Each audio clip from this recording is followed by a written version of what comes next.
민수기 35장. 여호와께서 요단강가의 모압 평야 곧 여리고 건너편에서 모세에게 말씀하셨습니다. 이스라엘 백성에게 명령하여 그들이 받을 성 가운데서 레위 사람이 살 성을 주게 하여라. 그리고 레위 사람에게 그 성 둘레의 목초지도 주게 하여라. 그래야 레위 사람도 살 성을 얻게 될 것이며 소떼와 양떼와 다른 짐승을 먹일 목초지를 갖게 될 것이다. 레위 사람에게 줄 목초지는 성벽에서부터 2000규빗 떨어진 곳까지이다. 또 성벽에서부터 각 방향으로 2000규빗씩을 재어라.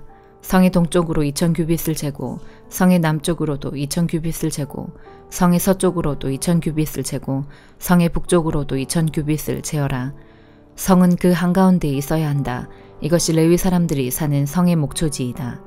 너희가 레위 사람에게 줄 성 가운데 6성은 도피성이다. 누구든지 실수로 살인을 한 사람은 그 도피성 가운데 한 곳으로 도망갈 수 있다. 너희는 또 다른 성 42곳을 레위 사람에게 주어야 한다. 레위 사람에게 모두 48성과 그 목초지를 주어라.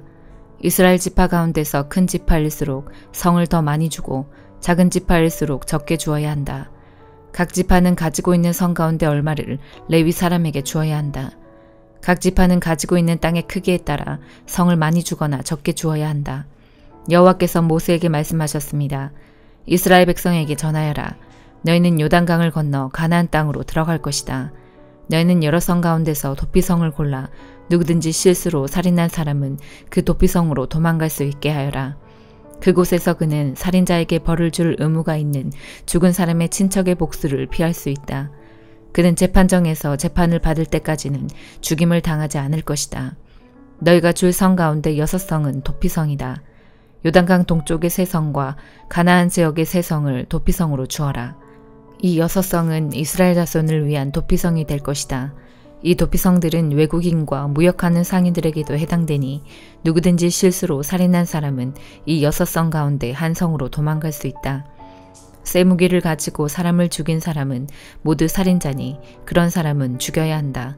사람을 죽일 만한 돌을 가지고 사람을 죽인 사람도 살인자이다. 그런 사람은 죽여야 한다. 사람을 죽일 만한 나무 무기를 가지고 사람을 죽인 사람 역시 살인자이므로 그런 사람은 죽여야 한다. 죽은 사람의 가장 가까운 친척은 살인자를 만나면 죽여야 한다. 다른 사람을 미워해서 밀쳐 죽이거나 숨어서 기다리고 있다가 무엇을 던져서 죽이거나 주먹으로 쳐서 죽이면 그는 살인자니 그런 사람은 죽여야 한다. 죽은 사람의 가장 가까운 친척은 살인자를 만나면 죽여야 한다. 그러나 미워하는 마음이 없이 실수로 사람을 밀치거나 실수로 무엇을 던져서 사람을 맞히거나 사람을 죽일 만한 돌을 실수로 떨어뜨려서 사람을 죽였다면 그 사람은 해칠 마음이 없었고 자기가 죽인 사람을 미워하지도 않았으므로 이스라엘의 모든 무리는 어떻게 할 것인가를 결정해야 한다. 그들은 죽은 사람의 친척과 살인자 사이에서 판단해야 한다. 판단할 때의 규례는 이러하다. 무리는 살인자를 죽은 사람의 친척에게서 보호해 주어야 한다.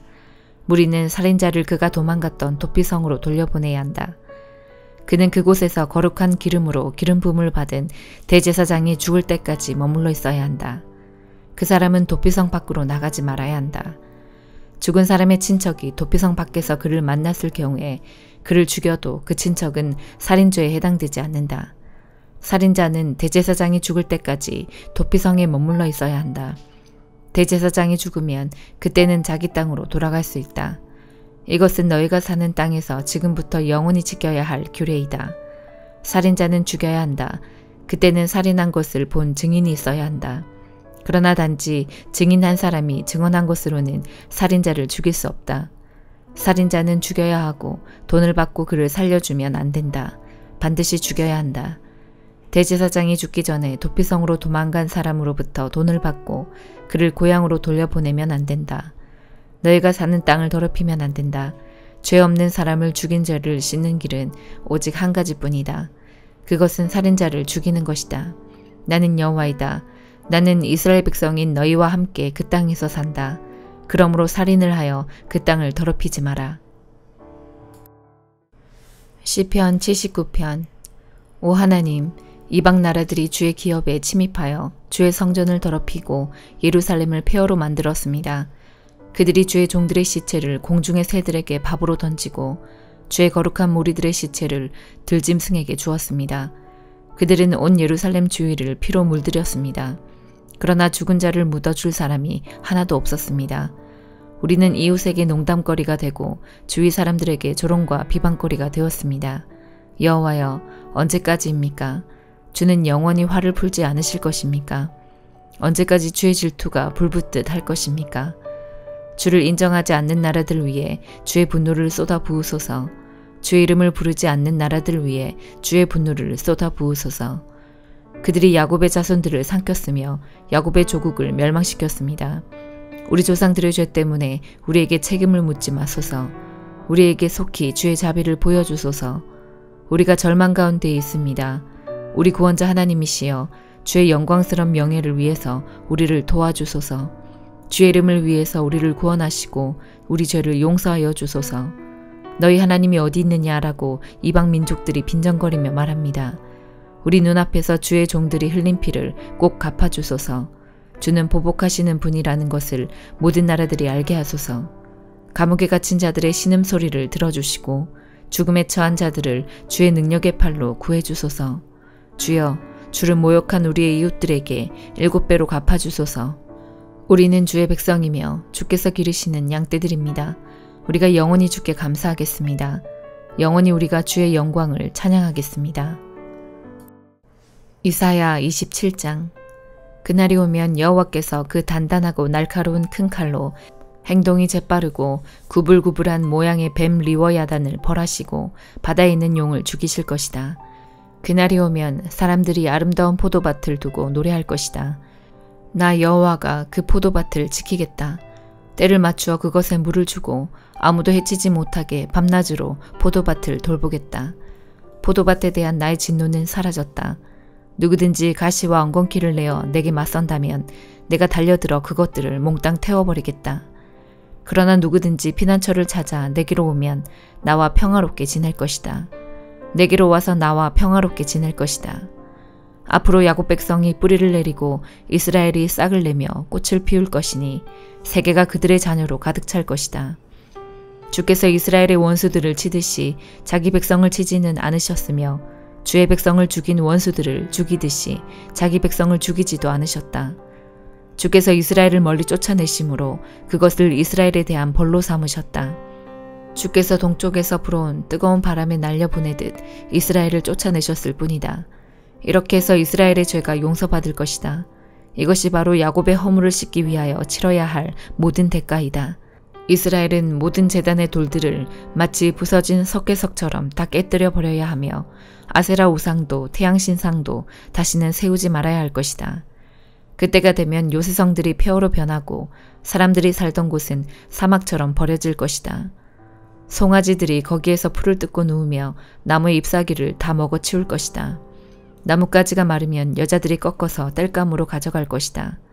이 백성이 이렇듯 깨닫지 못하고 있으니 그들을 지으신 분이 그들을 불쌍히 여기지 않으시고 그들에게 은혜를 베풀지 않으실 것이다. 그날이 오면 여호와께서 자기 백성을 유프라테스 강에서 이집트의 시내에 이르기까지 겨에서 알곡을 골라내듯 모으실 것이다. 이스라엘 자손들아, 여호와께서 너희를 찾아 모으실 것이다. 그날이 오면 큰 나팔 소리가 울려 퍼지고 아시리아 땅으로 끌려갔던 사람들과 이집트 땅으로 도망간 사람들이 돌아와 예루살렘의 거룩한 산에서 여호와께 엎드려 절할 것이다. 요한일서 5장. 예수님께서 그리스도이심을 믿는 사람은 모두 하나님의 자녀입니다. 아버지를 사랑하는 사람은 또한 그분의 자녀들도 사랑합니다. 우리가 하나님의 자녀들을 사랑한다는 것을 언제 알 수 있습니까? 그것은 우리가 하나님을 사랑하고 하나님의 명령을 지킬 때에 알 수 있습니다. 하나님을 사랑한다는 것은 그분의 명령을 지키는 것을 의미합니다. 하나님의 명령은 우리가 지킬 수 없을 만큼 그렇게 힘든 것이 아닙니다. 하나님의 자녀라면 누구나 다 세상을 이길 힘을 갖고 있습니다. 세상에 대해 이길 수 있는 승리는 우리의 믿음에 있습니다. 그러므로 세상을 이길 수 있는 사람은 예수님께서 하나님의 아들이심을 믿는 사람인 것입니다. 예수 그리스도는 물과 피로 오신 분이십니다. 그분은 단지 물로만 오신 것이 아니라 물과 피로 오셨습니다. 그리고 성령께서 이것이 사실임을 말씀하시고 계십니다. 이것은 곧 진리입니다. 그러므로 증언하는 세 증인이 있으니 곧 성령과 물과 피입니다. 이 셋은 서로 일치하고 있습니다. 사람들이 어떤 것이 사실이라고 말할 때 우리는 그것을 믿습니다. 하물며 하나님께서 말씀하신 것은 더욱더 중요하지 않겠습니까? 하나님께서는 당신의 아들에 관한 진리를 우리에게 말씀해 주셨습니다. 하나님의 아들을 믿는 사람은 하나님께서 말씀하신 진리를 가지고 있는 사람입니다. 하나님을 믿지 않는 사람은 하나님을 거짓말쟁이로 만드는 것입니다. 그런 사람은 하나님께서 그의 아들에 관해 말씀하신 것을 믿지 않습니다. 하나님께서 우리에게 말씀하신 것은 하나님이 우리에게 영원한 생명을 주셨다는 것과 이 생명이 바로 그의 아들 안에 있다는 것입니다. 누구든지 아들을 믿는 사람은 이 생명을 가지게 됩니다. 그러나 하나님의 아들을 믿지 않는 사람에게는 생명이 없습니다. 나는 하나님의 아들을 믿는 여러분에게 이 편지를 씁니다. 내가 이렇게 편지를 쓰는 것은 이제 여러분에게 영원한 생명이 있음을 알리기 위해서입니다. 우리는 아무런 의심 없이 하나님께 나올 수 있습니다. 이것은 우리가 하나님께 무엇인가를 구할 때, 그리고 이것이 우리를 향한 하나님의 뜻에 맞을 때 하나님께서 우리가 구하는 것에 깊은 관심을 가져주신다는 것을 뜻합니다. 하나님께서는 우리가 그분께 간구할 때마다 귀를 기울이고 계십니다. 그러므로 우리는 우리가 구한 모든 것들을 그분께서 주시리라는 것을 알 수 있습니다. 그리스도 안에서 어떤 형제가 죄 짓는 것을 보거든 그리고 그 죄가 영원한 죽음에 이르게 할 만한 죄가 아니라면 그 사람을 위해 기도해야 할 것입니다. 그러면 하나님께서 그 형제를 살려주실 것입니다.